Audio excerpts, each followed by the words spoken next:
everybody? It's Chuck&Schup here with the latest of sports and anything else you need to know in life. Let's shake it, mama. Let's get it. Anyway, this is the biggest week in sports all year. Arguably, it's March Madness. This is March. Yes. And lucky for you guys, we're here to break it all down. So, we're going to go region by region. We're going to give you our picks, our upset alerts. We're going to give you our fakers. And yeah, why not? Let's just break roll it right down. into it. Yep, here we go. So we're going to start off with the West. So, Charlie, first thing that stands out here. So, among these matchups, so we'll post them here on the board. Which of these teams do you think is the most on upset alert? For right now, in the West, I got Connecticut going down to New Mexico. Really? Yeah, the 12th seed. So I think Connecticut's on an upset alert. I like New Mexico. I like where they've been out all year. And I think that's my pick. I was going to pick Vermont, but Arkansas, I know they had a good run. Yeah, so I'm going to stick with Arkansas. I think they're going to go ahead in the next couple rounds. I think Vermont is actually a decent pick. I understand why a lot of people take them, but that makes me want to go with Arkansas. And going off that point, did you know that in the last 33 games that 5 seeds have played 12 seeds, 12 seeds have won 17 out of 33. No, I did not. That's an interesting stat going forward because I do love 12 seeds in this tournament. I don't know what it is about 12 seeds, but I just see a 12 and I want to pick it. I do too. Now I do see some 12 seeds winning, but not this one in particular. In my opinion, so I think that Rutgers is going to beat Notre Dame in the playing game, and I think they are going to beat Alabama. They're going to beat Alabama as well. So Alabama, 13 losses on the season. They got put all the way up as a 6th seed, and the committee didn't really give the SEC much respect. No, they didn't. They didn't even put Texas A&M in the field. So it's very weird to me that they would put Alabama all the way up there at 6. I mean, sure, they played a tough schedule all year, but this Rutgers team, with their seniors, they want to leave a good mark. And they play hard. They just play hard, and I'd love to see them go out against a SEC team that has all the talent, and then they just beat them. I'm not even going to talk about Notre Dame. ACC, mid-tier ACC teams are weak this year, so I'm not concerned about them. I think Rutgers got it, and also minor upset. I like Davidson, but I think they will be a popular pick as well. I think so too. I think they can get it done, and then maybe beat Duke in the next round. Maybe. Yes.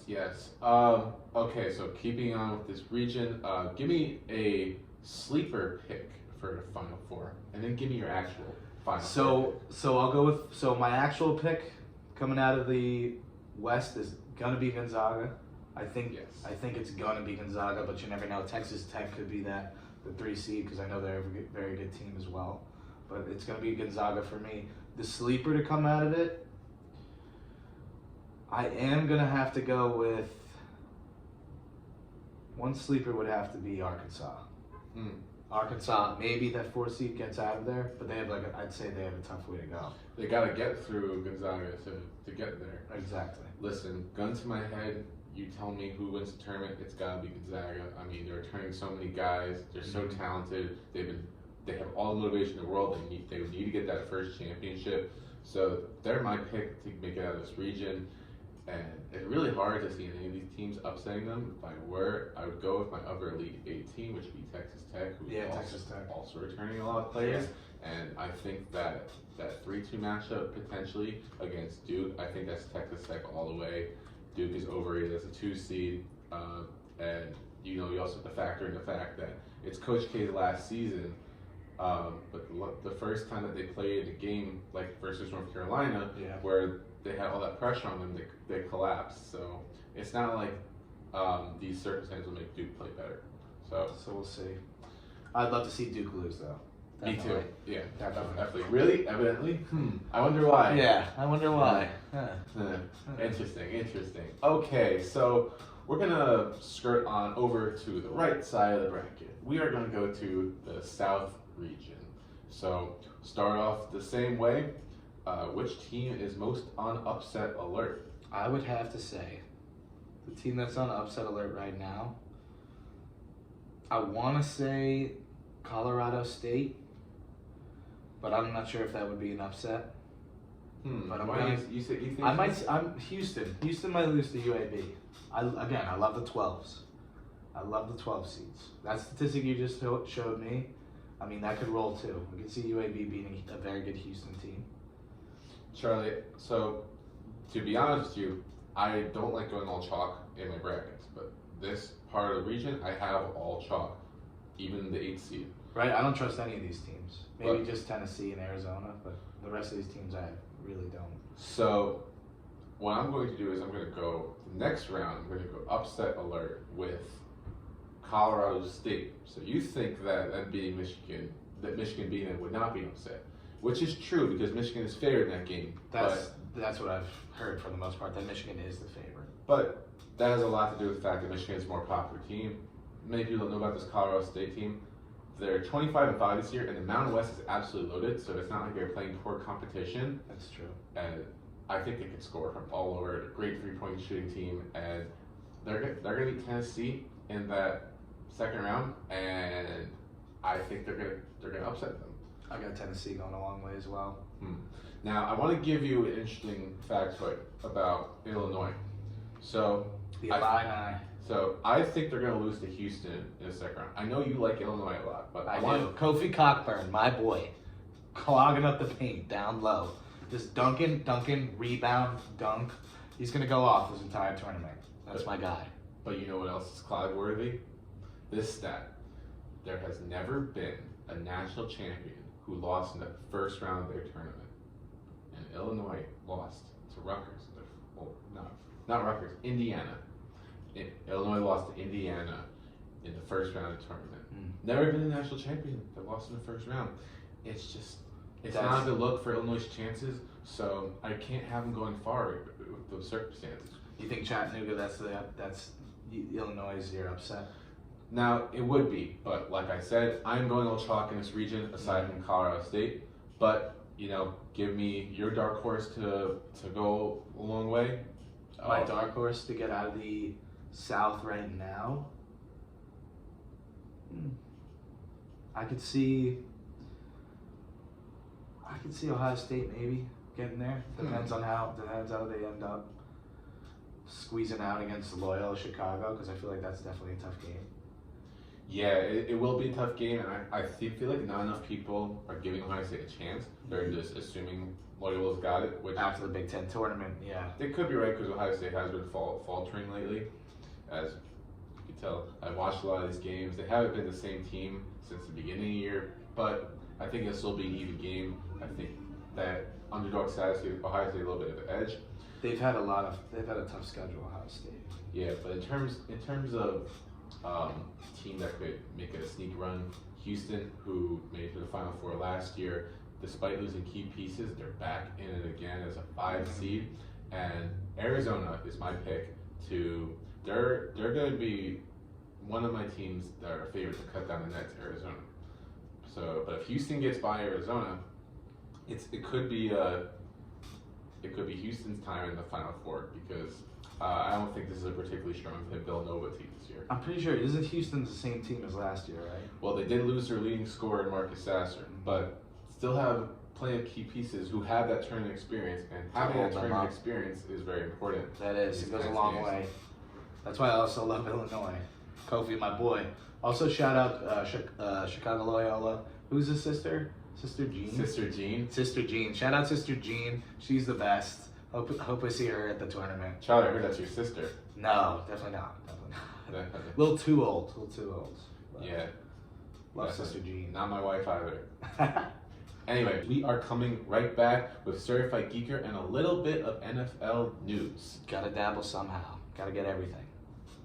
Hey, welcome back to the Chuck&Schup show. We have some big NFL news this week. A lot of moves going around. I don't even think we're going to cover it all. So you know what? Let's have a little laugh. Yeah. Real quick before we start. Let's go into our Certified Geekers. Hey, let's get it started. Geeking. Someone's geeking this week. I'll tell you who's geeking. LeBron James.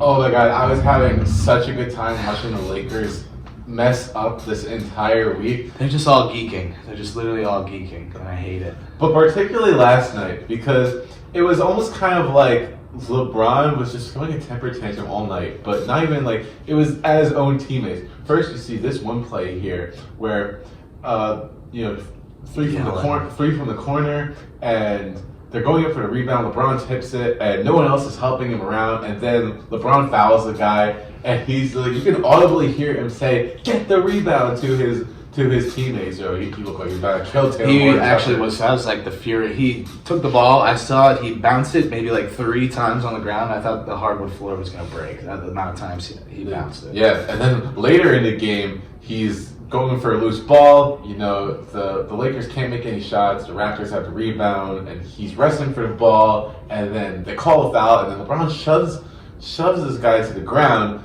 And then he goes and complains to the refs, like, what did I do? Like, come on, LeBron. Like, I understand your teammates will let you down. Not the best look. Very frustrating. You got to score 50 to win these games. But, man, if you're a Laker hater or even a LeBron hater, you got to love it. Especially if you're a LeBron hater, I'd say people definitely love it right now. I generally feel bad for him. That's like, if I was losing that bad and I knew I had a good team, I would be geeking too. I would literally be geeking out on the floor like he would be. But you do have to keep your composure. You are a professional, and like nobody wants to see the greatest basketball player in the world act like that. I kind of do. Now, for my certified geeker, I'm gonna have to go with Grizzlies Thunder game. When was it? Was this? This was. Yes, this was 2 days ago. This was on March 13th, Sunday night. And then on Sunday night, both the teams come out in white jerseys. Now I get it. The NBA has 1,000 mismatch. They have over 1,000 jerseys, and both teams managed to come out in white.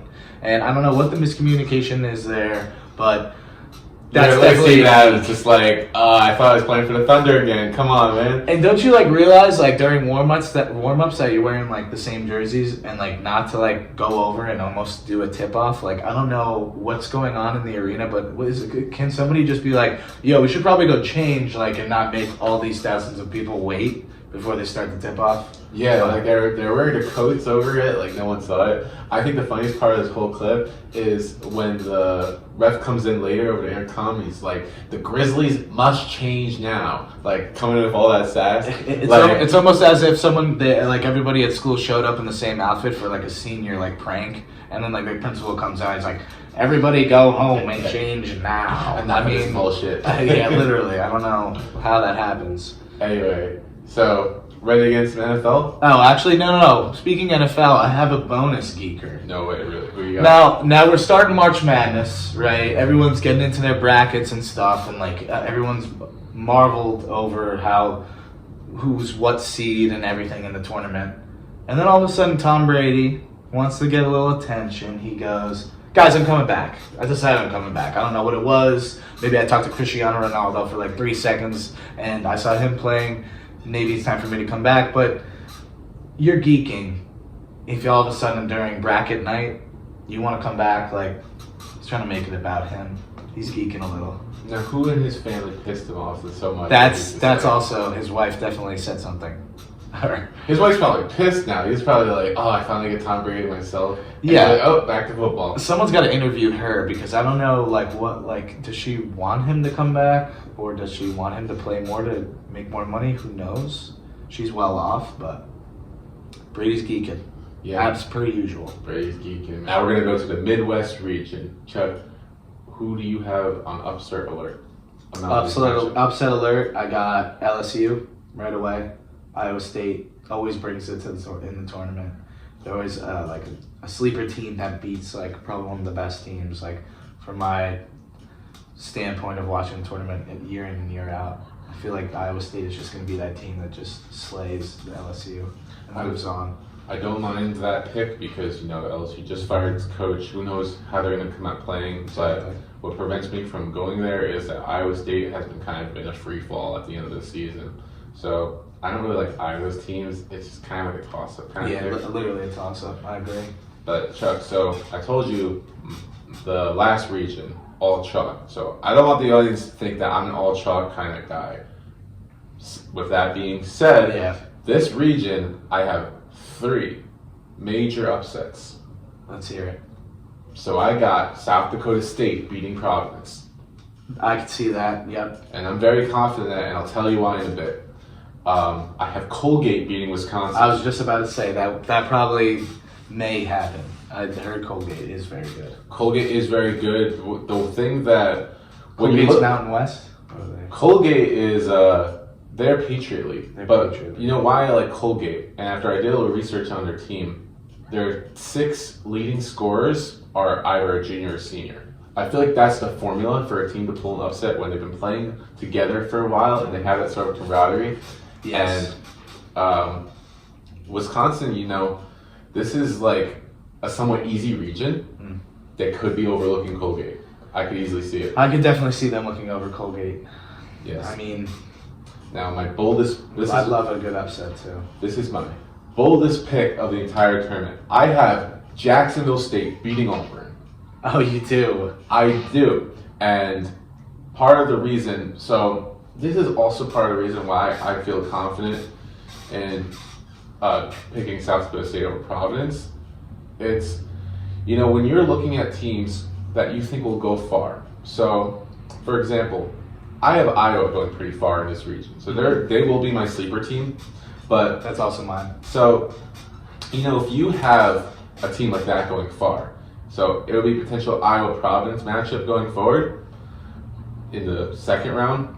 Well, there's no real point in going chalk there. You might as well go against the grain because you don't have them advancing far anyway. No. That's one of the tips I've used for. I like that idea too. I do like that idea. Yeah. I've used that for filling out brackets over the years, and it's worked very well for me. I think the same thing with this Auburn team. This Auburn team, they were ranked number 1 mid-season, and they looked really good, but they haven't looked the same since. And if they don't get upset by Jacksonville State, I think USC handles them in the second round. I can see. I mean, USC's got that tournament experience. Anything can happen. And then, do you know anything about Jacksonville State's players? Do you know if they're all experienced too, seniors? Yes, probably. Yes, that probably that was the other part of the equation. And then who plays Jacksonville State? USC or Miami? I have USC. Yeah, I think. I think they're the best Pac-12 team. Like I mentioned before, the ACC, the mid-tier of the ACC, is not very good, and Miami is in that bunch. So, and then combined with the fact that USC went pretty far in the tournament last year, and a lot of the guys have that experience. Sleeper. Yep.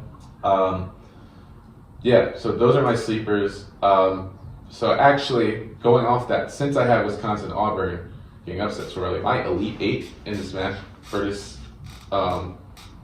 this region is Iowa versus USC. So I have Iowa upsetting Kansas. And I see. Yeah. And it sounds strange on the surface. Oh, I like it too. Big Ten champs. Big Ten champs. I love it. But college basketball landscape has been pretty wild over the past few years. It's been with the fact that guys, can go straight to the G League now. Yeah. It's made the whole field so much more wide open and even harder to pick. Yeah. So these top teams aren't as top anymore. No. Anyway, so. Let me hear from you. So who you got in this region? So, I got in the Midwest, I definitely have Iowa coming out of it. Interesting. So we both have Iowa. Big Ten champion tournament winners. They're going to stay hot. Don't let the boys get hot, you know what I'm saying? They beat Kansas, then they go on, and I have them playing in the Elite 8. I actually have, let's see here, what do I got? I have them playing Auburn. So, I stuck with Auburn, but Jacksonville State could happen, and USC could make a run. I like that. I totally forgot that they went far last year. Wisconsin, definitely, I agree, could get upset. I really don't see LSU going that far, but you never know. And then other than that, Providence. I feel like a lot of people sleep on Providence. Really? But I feel like they made a really good run in the Big East. Big East is a good conference. And this is their best seed ever. That's what I'm saying. They could in school history, you never know. A lot of milestones there that you can go by. Right. Okay. So final region. Here we go. We're gonna go to the East. Baylor's region. Let's see. Who do you like off the bat in upset alert? Right off the bat, Texas losing to Vatech. Or, even Yale. Purdue. Purdue could get upset by Yale. That's what I think. I feel like Yale, Was there always a time that Yale made it, but then they just lose in the next round? Was there ever a time like that? Yeah, Yale was that team. if you remember the whole scenario of Torian Prince where he's like, this is how you get a rebound, I grab it off the rim. That was when Yale beat Baylor. Yes, and I think they also were a 14 seed back then. Although I do have Purdue winning, I don't think this Yale team is as strong this year. But I will agree with you. I think Virginia Tech does win in that first round. I'm gonna ride that ACC championship. You know what I'm saying? That tournament champ. I'm gonna ride that. Don't let the boys get hot again. Tech's one of them. Yeah. Also matchup for Texas, and to give you a different upset, I also have Indiana advancing over Wyoming, and then I have them beating St. Mary's, but not getting any further than that. I could see that. They're hot. Indiana's hot at the right time. You know, I think they're still wanting a little bit more after that. Big Ten juice, yeah. But like, as a little bit different from the Rutgers pick, like I feel like if it's Notre Dame that ends up playing that game, I don't think they win. But even if Wyoming ends up beating Indiana, I think Wyoming's still a pretty strong team. And you know, St. Mary's, they had that win over Gonzaga, but it's not the same because that's an interconference foe. They know each other. They're motivated to play that game.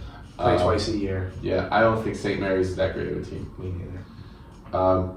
So who do you like in this region, and who do you have going all the way? So I really love Baylor. I'm gonna ride Baylor again. I really want to see that Baylor UCLA rematch. Right. Yes. Yeah. And then I definitely want to see. I have Virginia Tech. They could make it to the Final Four. I have them one of my brackets making it to the Final Four. Wow, 11 seed making it all the way to the Final Four. But I think Kentucky takes the cake. They're definitely the favorite here. Just because talent, coaching, everything. Yeah, you know, I had a tough time with this region because I think it's a tough reach. These are a lot of quality teams in this region. Very good teams. You know, obviously you have Baylor now, defending champions. You have UCLA, who's returning most of their Final Four team from last year. I do think Baylor wins that game and goes on to Elite Eight. And I have Virginia Tech moving on to the Sweet 16 and playing Kentucky. And I was looking at this matchup and I'm like, okay, Virginia Tech's hot. They're good all year, but they just slumped in the middle of the year and just found the right rhythm lately.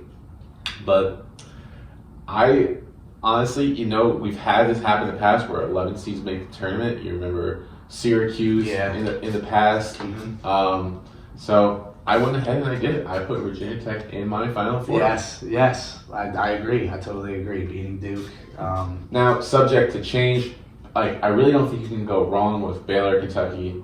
But you know, when you're in a large pool, you gotta go a little bit different. So I totally get that. And I messed up prior.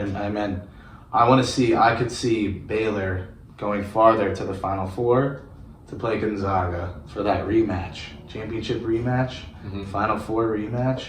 I could definitely see that happening. But I'll still stick with Kentucky coming out of there. Let's go to the Final Four. So again, who is your Final Four, and then who do you have playing coming out of it? So I have my Final Four. It's gonna be Gonzaga. I know I did my first bracket. It was Baylor, but I'm gonna change it to Kentucky. I like Kentucky a lot. Illinois and Iowa, and then I have Illinois beats Iowa, and then I had Baylor coming across, but I think Gonzaga's gonna beat Kentucky, and it's gonna be Gonzaga Iowa.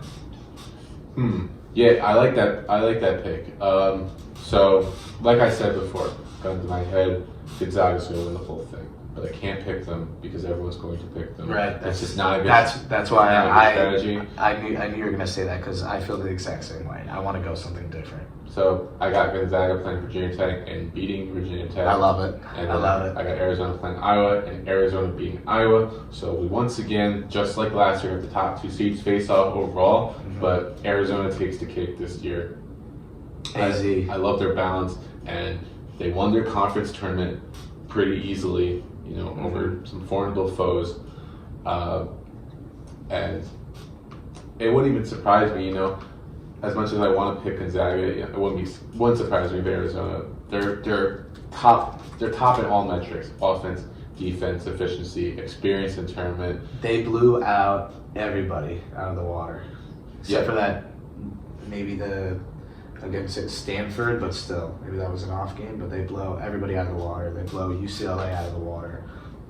I don't know if anybody can stop them. But yes, the Pac-12 is not the best conference, but I could agree with you that Arizona would win it all. Okay, well, you know what?